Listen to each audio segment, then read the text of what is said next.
It was the early 1900s. For years, women in the United States of America didn't have the equal amount of rights that men had. Women didn't have rights to personal liberty. They didn't have the right to vote, and were looked upon as annoyances and working machines to men. All they were good for was cooking, cleaning, and providing for the family.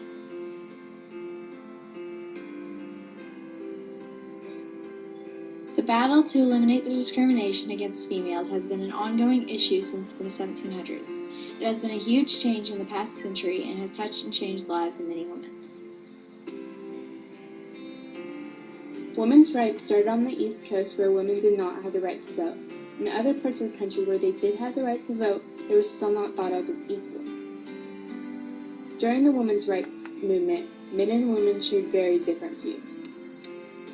In the 1820s, Frances Wright wrote 2 books voicing her strong opinions about women's rights, but her opinion was never given a chance until 20 years later. Woodrow Wilson was the president during the women's suffrage movement. At first he didn't take it seriously because he didn't think the issue would progress. Woodrow was nice to the women and invited them to coffee, but as time progressed, his attitude changed.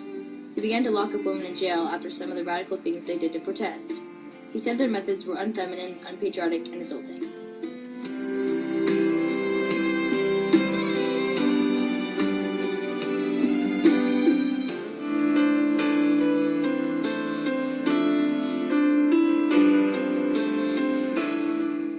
It wasn't right for women to travel alone, talk in public, and they were not allowed to pursue any serious educations. They were merely an object of beauty. They were thought to be intellectually and physically inferior to men. Lucretia Mott and Elizabeth Cady Stanton attended the World Anti-Slavery Convention in 1840 in London, but when they were forced to sit in the gallery because they were women, it angered them, and they decided to hold their own convention to discuss the social, civil, and religious rights of women.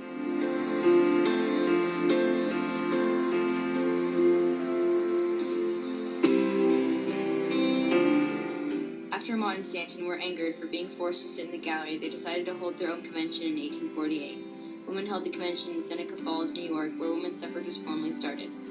They recruited the help of Frances Wright, the author whose opinion was never heard. For many years, women took action trying several strategies to raise awareness. Women held rallies, parades, and even hunger strikes. Hundreds of women gathered in Washington, D.C. the night before President Woodrow Wilson's 1913 inauguration. The group was mobbed and attacked, and many were injured. Silent vigils were held in 1916, formed by Alice Paul and Lucy Burns, as a National Women's Party in front of the White House. By June 1917, several hundred members were arrested and brutally attacked.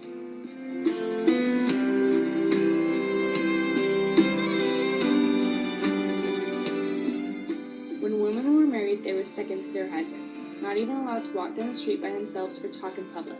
But without marriage, they had little source of income because they were not allowed to pursue any serious education. In result of all the efforts, the 19th Amendment was passed in 1920, granting women the right to vote.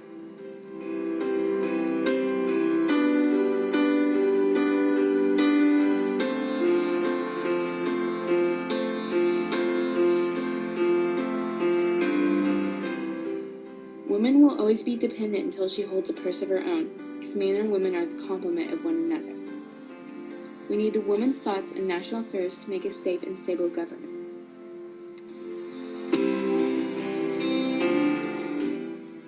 America is not a mere body of traitors, it is a body of free men. Our greatness is built upon our freedom. It is moral, not material. We have a great ardor for gain, but we have a deep passion for rights of man.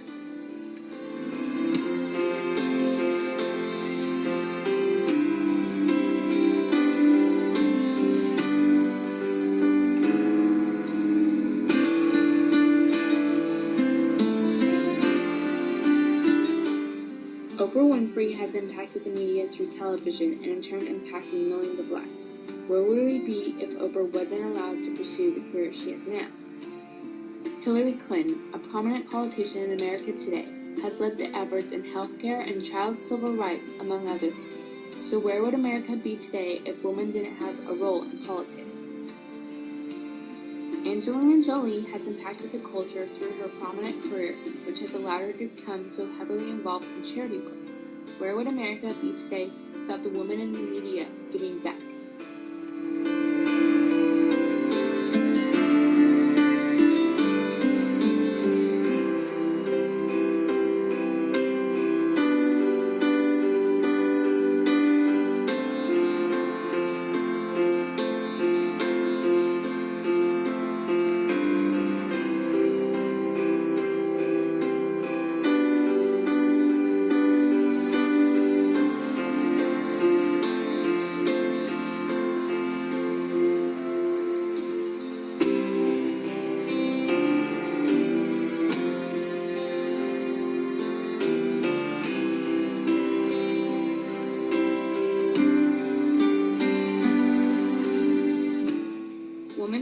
fight for equality, the right to vote, and basic rights has never been limited to America, but has impacted over 20 countries. But in some countries, women still do not have basic or voting rights.